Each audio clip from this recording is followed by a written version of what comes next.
A fiery knot of dread coiled in her stomach as the officer's cruiser rolled to stop beside her, its siren silent, but its message thunderous. His eyes, cold and unblinking, stripped her of dignity with every hateful slur he spat into the fading daylight. In that moment, the world felt unbearably heavy, as if every promise of safety had been snatched away by the very badge meant to protect her. What do you do when the hands sworn to uphold justice become instruments of your deepest humiliation? Hey there, beautiful souls. Welcome to Love Crib, your ultimate destination for all things romances, connection, and heartfelt stories. I'm thrilled to have you here, sharing this amazing journey of exploring love in all its beautiful, complex, and magical forms. Whether you're a hopeless romantic, someone searching for relationship insights, or just love diving into heartwarming content, you're exactly where you need to be.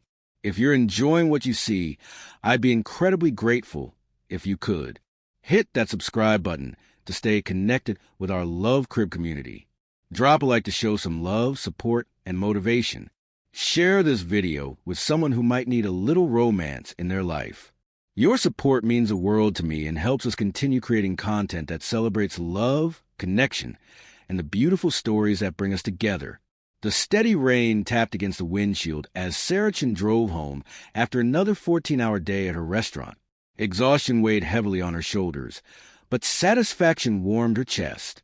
Today's profits would cover next month's rent for both her apartment and the small establishment she'd built from nothing. 6 years of sacrifice were finally bearing fruit. The flashing blue and red lights in her rearview mirror pierced the evening gloom. Sarah checked her speedometer. She wasn't speeding. Perhaps the taillight was out. With a sigh, she pulled over to the shoulder, keeping her movements deliberate and calm as she'd been advised to do when never encountering law enforcement. License and registration. The officer's voice was gruff, his flashlight beamed directly in her eyes rather than aimed at her documents. "Of course, officer," Sarah responded, maintaining a pleasant tone despite her fatigue. "May I ask why I'm being pulled over?" "Officer Derek Miller." She glimpsed his nameplate as he shifted. Didn't answer immediately. His eyes narrowed as they swept over her features. Something in his expression hardened. "You rolled through that stop sign back there," he finally said. Sarah blinked in confusion. "The intersection on Maple? I came to a complete stop. Officer. I always do, especially in the rain." His jaw tightened. "Are you arguing with me, ma'am?" "No, I'm just—" "Because it sounds like you're questioning my judgment. Step out of the vehicle." The sudden escalation startled her. "Officer, I wasn't questioning." "Out of the car." Each word punctuated with growing irritation. As Sarah unbuckled her seatbelt with trembling hands, she felt a knot forming in her stomach. Something was wrong here. Very wrong. "You people always think the rules don't apply to you," Officer Miller muttered as she stepped into the rain. The slur that followed his comment made her freeze. She'd heard that word before, in high school, occasionally from drunk customers, but never from someone in uniform, never from someone sworn to protect. "Excuse me?" Her voice was barely audible over the rainfall. "I said spread your legs and put your hands on the hood," he barked, ignoring her shock. "You think because you drive a nice car you can just ignore traffic laws?" Sarah's 2011 Toyota could hardly be called nice, but she complied, the cold metal of the hood seeping through her thin blouse as the rain soaked her back. "Officer, I run a small restaurant. I'm just trying to get home after work. I didn't violate any." "Sure you do," he sneered. "Let me guess, some greasy takeout place? Or wait, let me guess, nail salon?" Each word landed like a physical blow. Sarah bit her lip, fighting tears. As Officer Miller roughly patted her down, she noticed a passing car slow down, the driver watching with concern. For a moment, she felt a flicker of hope that someone might intervene, or at least witness what was happening. "I found prescription pills," Officer Miller announced suddenly, holding up the small container of ibuprofen she kept in her purse for her occasional migraines. "That's just over-the-counter pain medication," Sarah explained, her voice steady despite her rising panic. "Without proper labeling. Could be anything." His tone suggested he'd found what he'd been looking for, an excuse. "Turn around." You're under arrest for possession of unidentified substances." The cold handcuffs bit into her wrists as disbelief washed over her. This couldn't be happening. Not in this town. Not to her. You have the right to remain silent. His voice droned on as he led her toward his patrol car. Sarah looked back at her Toyota, rain streaming down her face, mixing with tears she could no longer hold back. Her cell phone was still in the center console. No call to her husband tonight. No explanation for why she wouldn't be home. As the police cruiser pulled away, leaving her car vulnerable on the roadside, she couldn't help but wonder, would this have happened if her last name were still Wong? If her skin were a different color? If her eyes were shaped differently? Speech balloon, have you ever been judged before you had the chance to speak? Has someone made assumptions about you that were completely wrong? Share your experiences in the comments below. Sarah Chun had never imagined her American dream would include the harsh fluorescent lights of a police station. 20 years ago, when she'd arrived with nothing but a suitcase and determination, she believed the stories. Work hard, be honest, and success would follow. For the most part, it had. After losing her parents in her teens, Sarah had worked tirelessly through college on a scholarship, saved every penny from 3 simultaneous jobs, and eventually opened Golden Lotus, her small restaurant specializing in authentic regional Chinese cuisine rather than the Americanized versions found in mall food courts. The restaurant had struggled at first.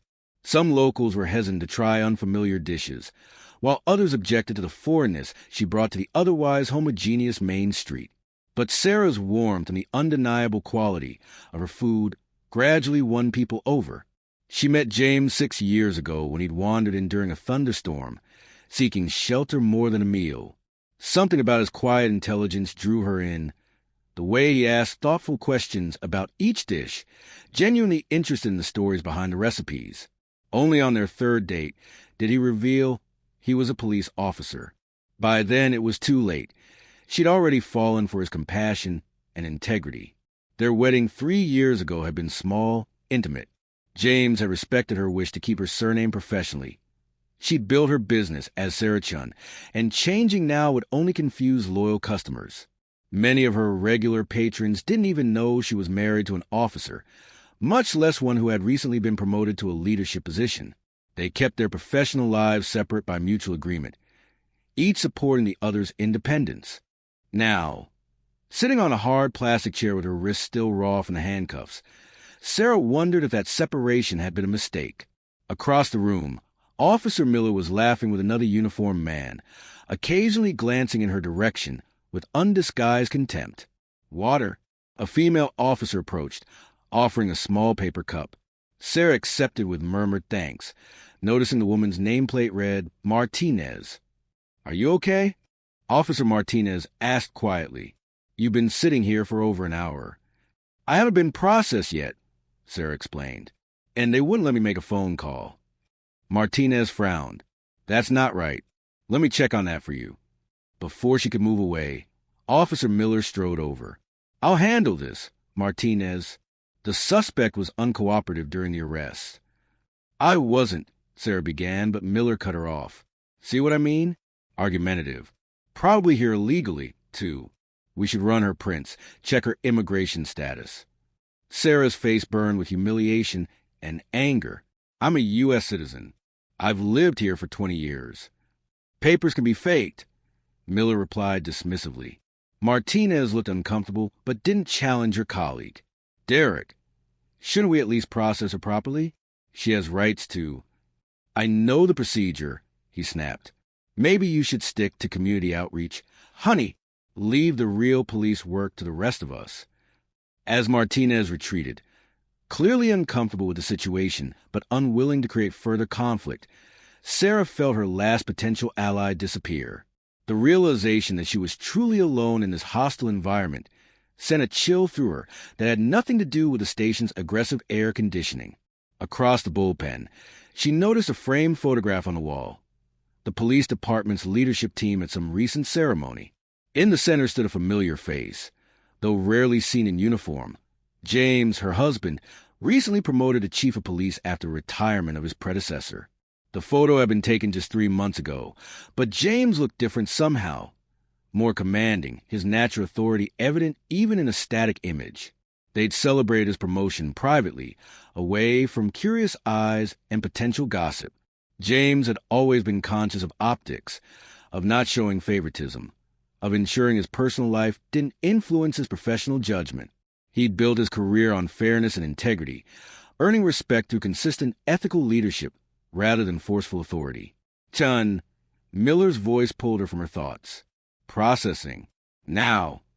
As she was led to the fingerprinting station, Sarah caught snippets of conversation from officers who didn't bother lowering their voices. Another one trying to play the victim card. Probably running some kind of operation out of that restaurant.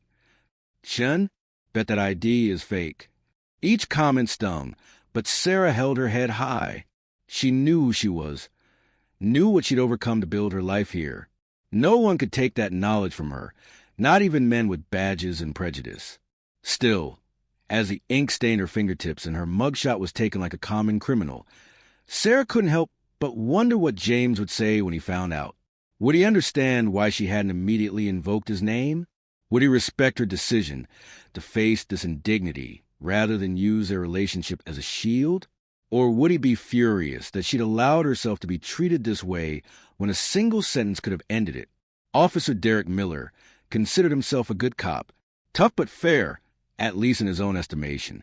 15 years on the force had taught him to trust his instincts, and his instincts told him there was something not right about the woman sitting in the holding area. It wasn't just that she was Asian, though if pressed, he might admit that influenced his initial suspicion. It was her composure, that quiet dignity that felt like silent judgment, like she thought herself better than him somehow. People like her always did. His father had lost his factory job when Miller was 13. Shipped overseas, he explained bitterly over increasingly frequent beers. They work for nothing, those people. How's an honest American supposed to compete? Young Derek had absorbed those lessons alongside his father's growing resentment. The us versus them mentality had crystallized during his difficult teenage years, hardening further during his time in the military, where clear enemies and allies simplified a complex world. Now, as he filled out the paperwork for Sarah Chen's arrest, exaggerating the resisting component to justify his heavy-handedness, Miller felt the familiar satisfaction of maintaining order, of showing people their place in the hierarchy he understood. "Hey, Miller," called Sergeant Davis from across the room. The chief just pulled in. "Monthly inspections today, remember?" Miller cursed under his breath. Monthly inspections meant paperwork reviews. Scrutiny. Chief Chen had been implementing changes since his promotion. Body cameras, community engagement initiatives, unconscious bias training. All the progressive garbage that, in Miller's view, hamstrung real police work. "Better clean up your act," Davis added with a knowing look toward Sarah. Miller straightened his uniform. Chief Chen was a by-the-book leader.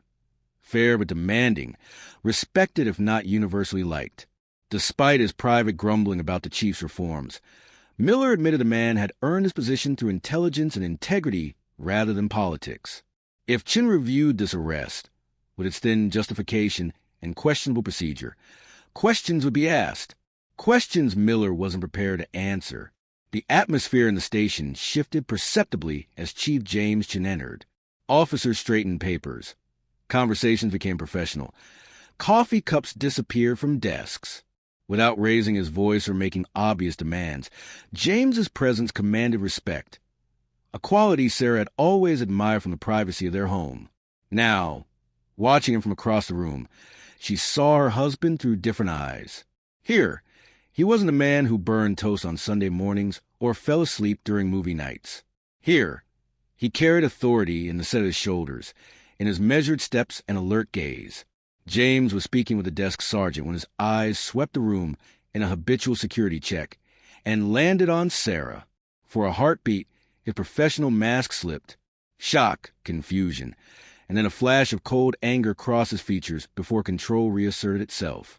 To anyone else, the momentary change might have been imperceptible. To Sarah, who knew every nuance of his expressions, it was thunderous. She offered a small, apologetic smile. This wasn't how she wanted him to find out about Officer Miller's behavior. James concluded his conversation with mechanical politeness, then crossed the room with deliberate steps. Officers parted before him, sensing something significant in his focused movement. "Mrs. Chun," he said formally, stopping before her. "I believe there's been a misunderstanding. Would you join me in my office, please?" The ripple of confusion that passed through the bullpen was almost audible. Chief Chin knew the civilian by name. As Sarah stood, smoothing her rain-dampened clothes as best she could, Officer Miller approached with her processing paperwork in hand. "Sir, this suspect was arrested for—" "Officer Miller," James interrupted, his voice controlled but with an edge that made the younger man stiffen. "I believe I asked Mrs. Chin a question. I did not request your input at this time." Miller's face flushed. "Yes, sir, but procedure requires." "I am familiar with procedure, officer." Each word precisely measured. "As you should be. We will discuss your familiarity with proper arrest protocols shortly. For now, I suggest you review the department's guidelines on reasonable suspicion and probable cause.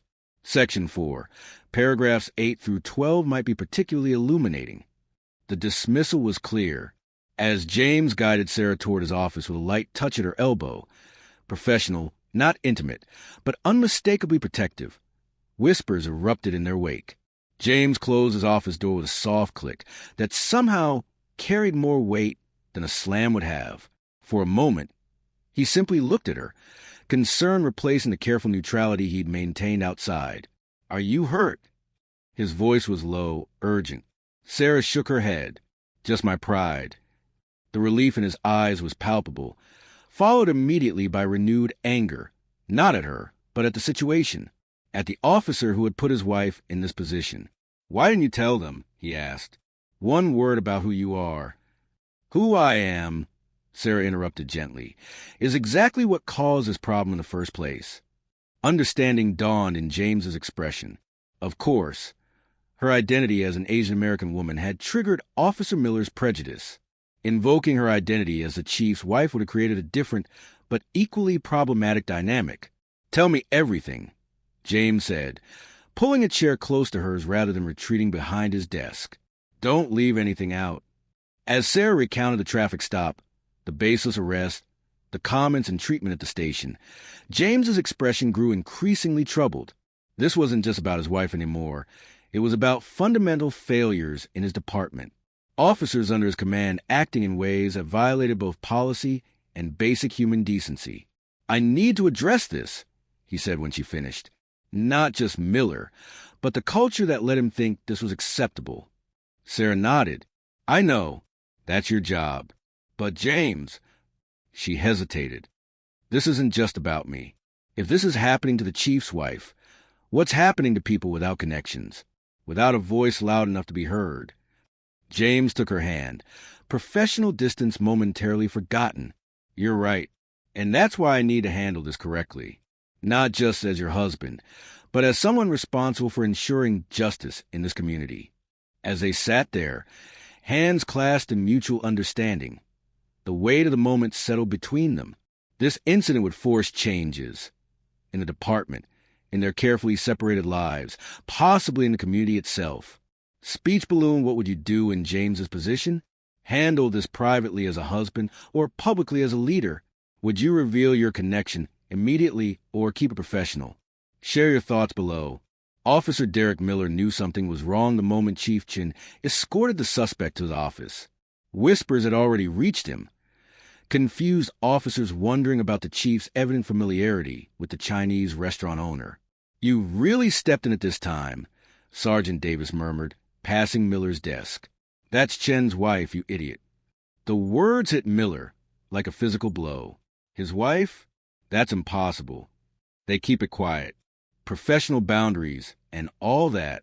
But everyone in leadership knows. Davis shook his head. "Better start updating your resume." Miller felt himself pale. Chief Chen's wife? The woman he'd handcuffed, insulted, and accused of drug possession was married to the department's highest-ranking officer? "The chief wants to see you," Officer Martinez announced, her expression suggesting she wasn't unhappy about his predicament. His office. Now. The walk across the bullpen felt endless. Every eye followed his progress, Conversation suspended in anticipation of the coming confrontation. Miller tried to organize his thoughts, to prepare explanations that might mitigate his actions. But deep down, he knew there was no justifying what he'd done, what he'd said. He knocked on the chief's door. "Enter," came the controlled response. Chief Chin sat behind his desk now, the perfect picture of professional authority. Mrs. Chun, the chief's wife, Miller still couldn't quite process it, was nowhere to be seen. "Sir, about the arrest," Miller began, but Chin raised a hand, silencing him. "Before you speak, Officer Miller, I want to clarify something. This meeting is not about my wife. This is about your conduct as an officer under my command." Miller swallowed hard. "Yes, sir. If Mrs. Chun were any other citizen, regardless of race, ethnicity, or national origin, your actions tonight would be equally unacceptable. Am I making myself clear?" "Absolutely, sir." Chief Chin opened a folder on his desk. "Your body camera was deactivated during the traffic stop and subsequent arrest. Can you explain why?" Miller hesitated. He deliberately switched it off, a habit when he wanted to conduct stops his way, without oversight. "Technical malfunction, sir." "Interesting, because according to our equipment logs, it was functioning perfectly during your shift briefing 4 hours ago." The chief's gaze was penetrating. "Would you like to revise your statement?" Sweat beaded on Miller's forehead. "I may have accidentally deactivated it during." "Officer Miller." Chen's interruption was quiet, but carried unmistakable authority. "Let's not compound tonight's issues with dishonesty."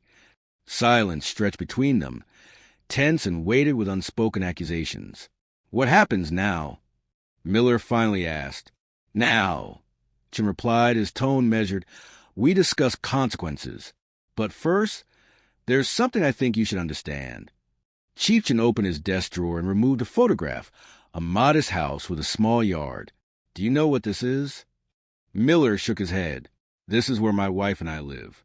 "Not quite what you'd expect for a billionaire police chief, is it?" Confusion crossed Miller's face. "Sir, the rumors about my wealth are greatly exaggerated. Officer Miller, I come from a middle-class background. My father was a literature professor, my mother a nurse.